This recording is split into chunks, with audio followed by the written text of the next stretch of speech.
नमस्ते। आज के इस एक्सप्लेनर में हम एक ऐसे इतिहास में गोता लगाने वाले हैं जो महज कुछ पुरानी किताबों या लिपियों की कोई बोरिंग सी सूची नहीं है। देखिए, भारत का जो साहित्यिक इतिहास है ना, वो एकदम एक विशाल, कभी न रुकने वाली नदी की तरह है। एक ऐसी नदी जो सदियों से लगातार बह रही है और अपने रास्ते में अनगिनत नई भाषाओं, नए विचारों और अलग अलग संस्कृतियों को समेटती जा रही है। तो चलिए आज मिलकर समझते हैं कि आखिर कैसे अलग अलग आवाजों और बोलियों ने मिलकर हमारी इस शानदार साहित्यिक विरासत को खड़ा किया है।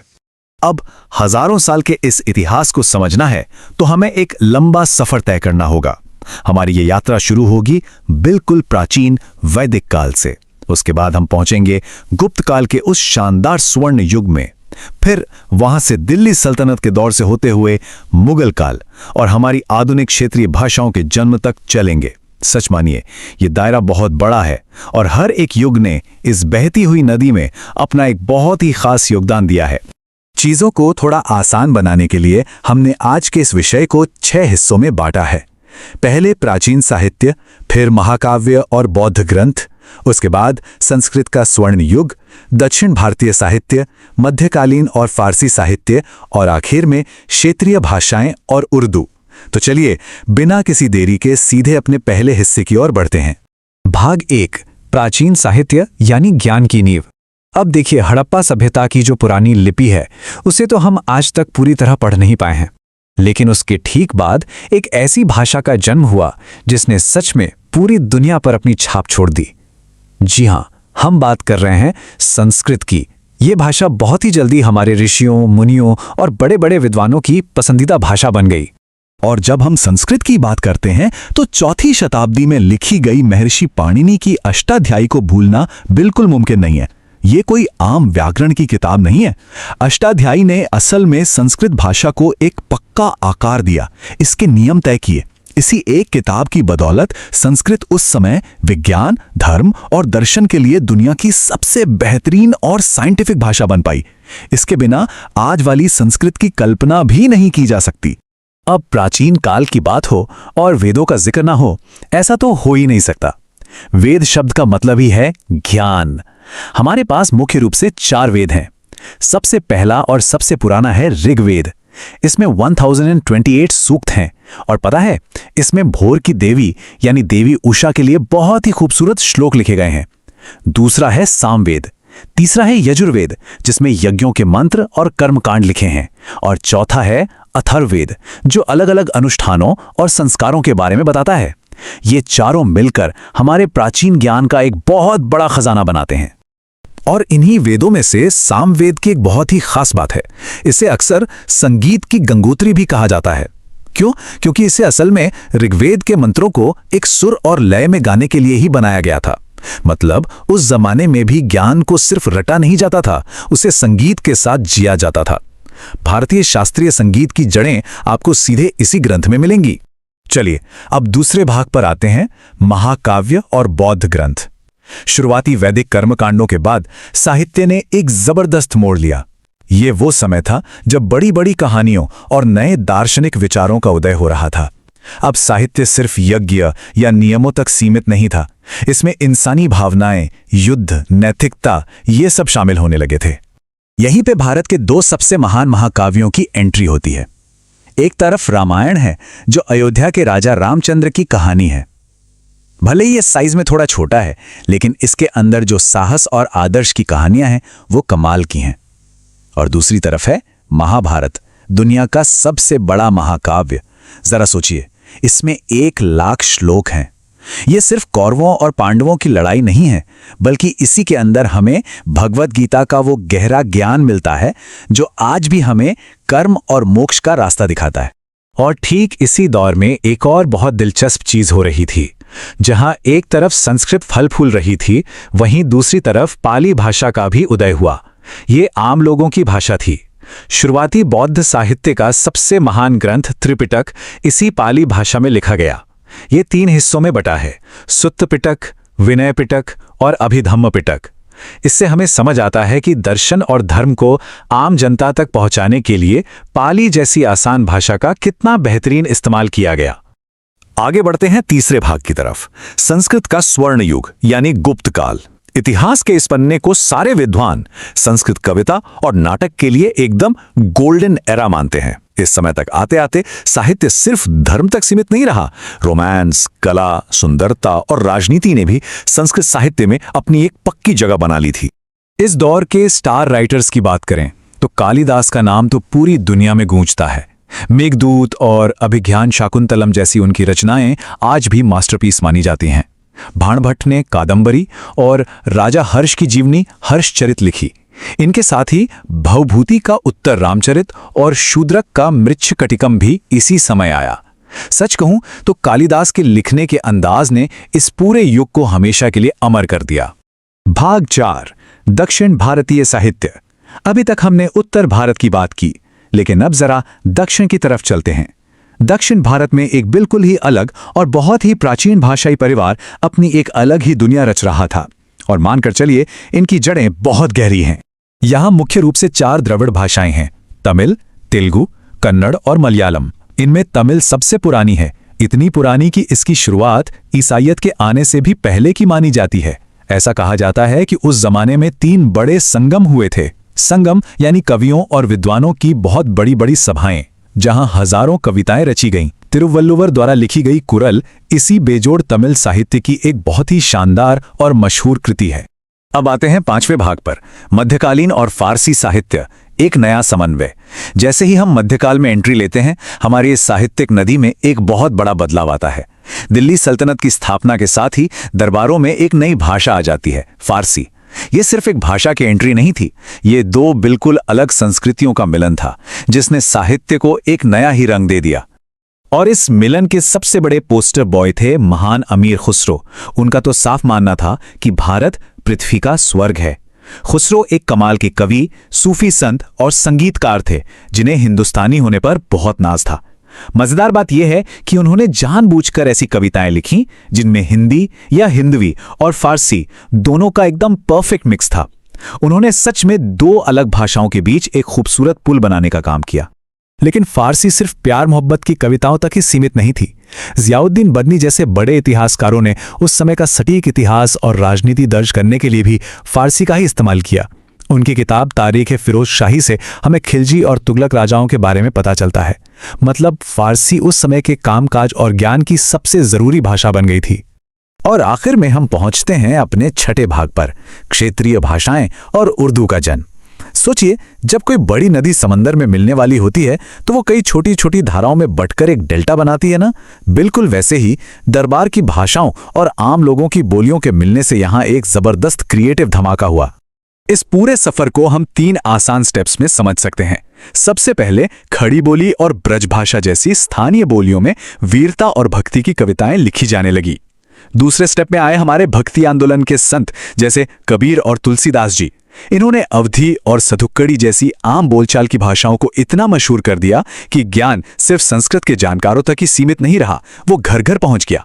और तीसरा स्टेप, इन्हीं आम बोलियों और फारसी अरबी के एक बहुत ही शानदार कॉकटेल से जन्म हुआ उस बेहद मीठी भाषा का, जिसे आज हम उर्दू कहते हैं। मुगल काल ने इस मेल जोल को एक अलग ही मुकाम पर पहुंचा दिया। इस दौर में शाही आत्मकथाओं का एक नया ट्रेंड चला। बाबर ने तुजू के बाबरी लिखी और जहांगीर ने तुजू के जहांगीरी। पर सबसे कमाल की बात क्या थी? इस दौर में संस्कृत के बड़े बड़े ग्रंथों का भारी मात्रा में फारसी में अनुवाद किया गया। अबुल फजल के भाई फैजी की देखरेख में महाभारत और रामायण जैसी किताबों को फारसी में लाया गया। ये सच में 2 बहुत बड़ी साहित्यिक नदियों का एक जादुई संगम था। तो दोस्तों, इस पूरे एक्सप्लेनर के आखिर में जरा एक पल के लिए सोचिए। आज आप जो भी भाषा बोलते हैं, चाहे वो हिंदी हो, उर्दू हो, तमिल हो या गुजराती हो, उसमें इस हजारों साल पुरानी साहित्यिक यात्रा का डीएनए आज भी कहीं ना कहीं मौजूद है। भाषा कभी खत्म नहीं होती, वो बस अपना रूप बदलती रहती है। अगली बार जब आप कुछ बोलें या लिखें तो याद रखिएगा कि आप भी इसी महान बहती हुई साहित्यिक नदी का एक बहुत ही खास हिस्सा हैं। आज इस चर्चा में हमारे साथ जुड़ने के लिए बहुत बहुत शुक्रिया। ऐसे ही सीखते रहिए। दोस्तों, आज हम इतिहास के उन सुनहरे पन्नों को पलटने वाले हैं जिन्हें शायद हमने उतनी गहराई से नहीं समझा जितना समझना चाहिए था। अक्सर हम प्राचीन भारत को सिर्फ एक पुरानी सभ्यता मान लेते हैं, लेकिन असल में ये प्राचीन विश्व की सबसे बड़ी बौद्धिक और शैक्षिक राजधानी थी, एक ट्रू नॉलेज हब।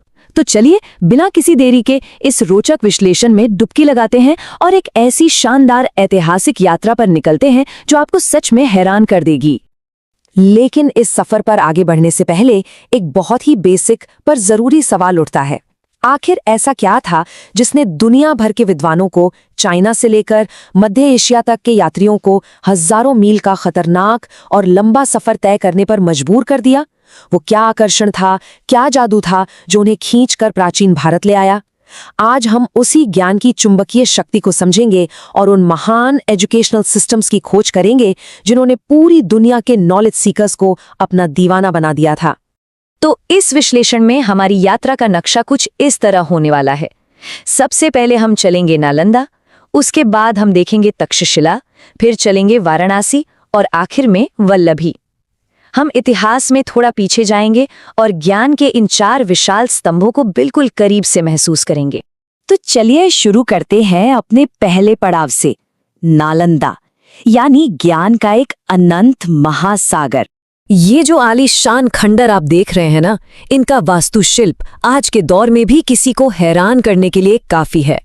बिहार के पटना जिले के बाड़गांव गांव में स्थित नालंदा सिर्फ एक आम विश्वविद्यालय नहीं था, ये बौद्ध और जैन दोनों ही परंपराओं का सबसे मुख्य केंद्र था। यहाँ तक कि महान तीर्थंकर महावीर स्वामी ने अपने 14 चतुर्मास यहीं बिताए थे। 5वीं शताब्दी में कुमार गुप्ता द्वारा बनवाए गए इन खंडहरों के बीच अगर कोई खड़ा हो जाए तो वो उस जमाने के ग्रैंड स्केल को इजीली विजुअलाइज कर सकता है। ये सिर्फ पत्थर नहीं है, ये ज्ञान की एक जीती जागती सांस लेती हुई विरासत है। अब इसकी विशालता का अंदाजा आप बस इस एक नंबर से लगाइए, 300। जी हाँ, 300। यहाँ सिर्फ और सिर्फ लेक्चर्स देने के लिए 300 अलग अलग कमरे बने हुए थे। और बात यहीं खत्म नहीं होती, इसके अलावा वहाँ 7 बहुत बड़े हॉल्स या सेक्शंस थे जिन्हें विशेष रूप से पढ़ाई और डिस्कशंस के लिए डिजाइन किया गया था। उस जमाने के हिसाब से ये स्केल लिटरली माइंड ब्लोइंग है और क्लियरली दिखाता है कि वहाँ शिक्षा का स्तर कितना ज्यादा एडवांस्ड और व्यापक था। और इतने बड़े एकेडमिक स्ट्रक्चर की जान क्या थी? वो था धर्मगुंज। ये नालंदा का विशाल और पूरी दुनिया में मशहूर पुस्तकालय था। 5वीं से लेकर 11वीं शताब्दी तक इस लाइब्रेरी को दुनिया के सबसे बेस्ट लाइब्रेरीज में गिना जाता था। यहाँ पांडुलिपियों और मैन्युस्क्रिप्ट्स का इतना अनमोल खजाना था कि जब चीनी यात्री ह्यूआनत्सांग यहाँ आए तो वो अकेले अपने साथ 657 किताबें चाइना वापस ले गए थे। सोचिए जरा, ज्ञान का कितना बड़ा और गहरा भंडार रहा होगा वहाँ। अब एक प्रैक्टिकल सवाल आता है, इतना मैसिव संस्थान आखिर चलता कैसे था? फंडिंग कहाँ से आती थी? तो सुनिए, उस प्राचीन दौर का आर्थिक मॉडल बहुत ही अद्भुत था। इस विश्वविद्यालय को चलाने के लिए आसपास के कई गांव दान में दिए गए थे। उन गांव से जो भी आमदनी होती थी उससे यूनिवर्सिटी का पूरा खर्चा निकलता था। और इसका सबसे बड़ा फायदा क्या था? विद्यार्थियों के लिए खाना, कपड़ा, रहना और शिक्षा सब कुछ बिल्कुल 100% मुफ्त था। बिना किसी आर्थिक टेंशन के छात्र यहाँ पूरी तरह से अपना ध्यान सिर्फ और सिर्फ पढ़ाई पर लगा सकते थे। एकदम परफेक्ट स्कॉलरशिप मॉडल। अब बढ़ते हैं अपने दूसरे पड़ाव की तरफ, तक्षशिला, जिसे हम सच्चे मायने में नायकों की निर्माणशाला कह सकते हैं। आज के पाकिस्तान में रावलपिंडी के पास स्थित प्राचीन गांधार क्षेत्र की राजधानी थी तक्षशिला। वैसे इसका नाम भगवान राम के भाई भरत के पुत्र तक्षा के नाम पर रखा गया था। नालंदा के मुकाबले यहाँ शिक्षा का तरीका थोड़ा अलग था। ये आश्रम पद्धति पर आधारित था। यहाँ एक गुरु अपनी पसंद और विशेषज्ञता के विषय पढ़ाते थे और सबसे खास बात पता है क्या है? एक गुरु के पास मैक्सिमम सिर्फ 20 विद्यार्थी होते थे, यानी स्टूडेंट टू टीचर रेशियो एकदम कमाल का था। यह अप्रोच शिक्षा को बहुत ही पर्सनलाइज्ड बनाती थी। हालांकि पढ़ने का क्रेज इतना था कि कई बार गुरु नियम तोड़कर भी ज्यादा बच्चों को पढ़ा देते थे। यहाँ कुल मिला के 64 अलग अलग सब्जेक्ट्स में ट्रेनिंग दी जाती थी। अगर हम तक्षशिला के एलुमनाई नेटवर्क की बात करें ना, तो वो किसी महाकाव्य के मेन कैरेक्टर्स जैसी लगती हैं। भगवान बुद्धा के पर्सनल फिजिशियन जीवक ने आयुर्वेदा यहीं से पढ़ा। महान व्याकरणाकार पाणिनि, मास्टर स्ट्रैटेजिस्ट कौटिल्य, जिन्हें हम चाणक्य के नाम से जानते हैं, और महान सम्राट चंद्रगुप्त मौर्य, इन सभी ने इसी तक्षशिला से अपनी पहचान बनाई थी। ये कोई आम लिस्ट नहीं है, ये इस बात का सॉलिड प्रूफ है कि तक्षशिला आला दर्जे की हायर एजुकेशन का सरताज था। चलिए अब रुख करते हैं अपने तीसरे पड़ाव का, वाराणसी, भारत का आध्यात्मिक और दार्शनिक दिल। उपनिषद के दौर से ही काशी आर्य संस्कृति का एक बड़ा धार्मिक केंद्र बन चुका था। यहाँ के राजा अजातशत्रु खुद उपनिषद काल के एक महान दार्शनिक और शिक्षा के बड़े सपोर्टर थे। इस जगह में एक ऐसी आध्यात्मिक कशिश थी, एक ऐसी एनर्जी थी जिसने महान आत्माओं को अपनी तरफ खींचा। खुद लॉर्ड बुद्धा ने अपने ज्ञान को दुनिया तक पहुंचाने के लिए वाराणसी को ही चुना। और इतना ही नहीं, जब आदि शंकराचार्य को वेदांत के नए सिद्धांतों को एस्टैब्लिश करना था तो वो भी सीधे काशी आए। व्यास संहिता में तो जिक्र है कि महर्षि वेदव्यास का आश्रम भी यहीं था। काशी एक ऐसी जगह थी जहां दर्शन और अध्यात्म की सबसे गहरी नदियां आकर आपस में मिलती थीं। पर काशी का गौरव सिर्फ मंदिरों और घाटों तक सीमित नहीं था। सम्राट अशोक के सपोर्ट से सारनाथ का मठ एक बहुत ही औपचारिक और विशाल शिक्षा केंद्र के रूप में आगे बढ़ा। यहाँ का एजुकेशन लेवल इतना मशहूर और रिस्पेक्ट वर्दी था कि पंजाब और कश्मीर से कई स्कॉलरली परिवारों को परमानेंटली काशी आकर बसना पड़ा। राजाओं का संरक्षण और वहां की आध्यात्मिक शांति ने मिलकर सारनाथ और काशी को ज्ञान अर्जन करने के लिए एक परफेक्ट आदर्श स्थल बना दिया था। और अब हम आते हैं अपने चौथे और आखिरी पड़ाव पर, वल्लभी, एक सच्चा अंतर्राष्ट्रीय शिक्षा केंद्र। 7वीं शताब्दी आते आते गुजरात का वल्लभी हीनयान बौद्ध संप्रदाय का एक बहुत बड़ा सेंटर बन गया था। इसने पूरब के नालंदा को कड़ी टक्कर दी। इसकी सबसे बड़ी पावर थी यहाँ की लीडरशिप और आर्थिक सपोर्ट। 7वीं शताब्दी के मिड में स्थिरमती और गुणमती जैसे टॉप बौद्ध विद्वान इसके प्रिंसिपल्स थे।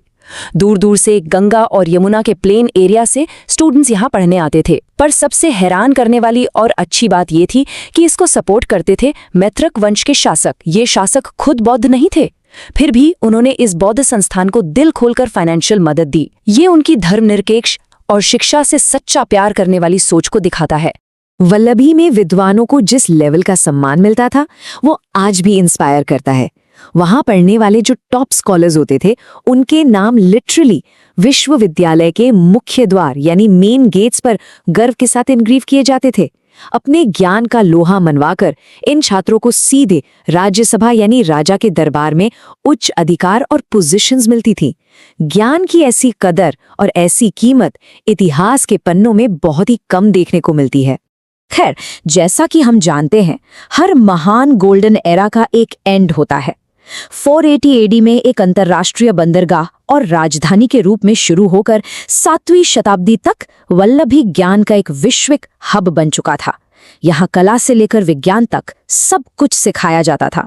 लेकिन 775 एडी में अरबों ने हमला किया, मैत्रक वंश की हार हुई और उसके साथ ही ये महान विश्वविद्यालय हमेशा हमेशा के लिए बंद हो गया। एक बहुत ही शानदार अध्याय का एक बहुत ही ट्रैजिक अंत हो गया। तो दोस्तों, हमने इन 4 जगहों का सफर किया। अब एक फाइनल नजर डालते हैं इस शानदार विरासत पर।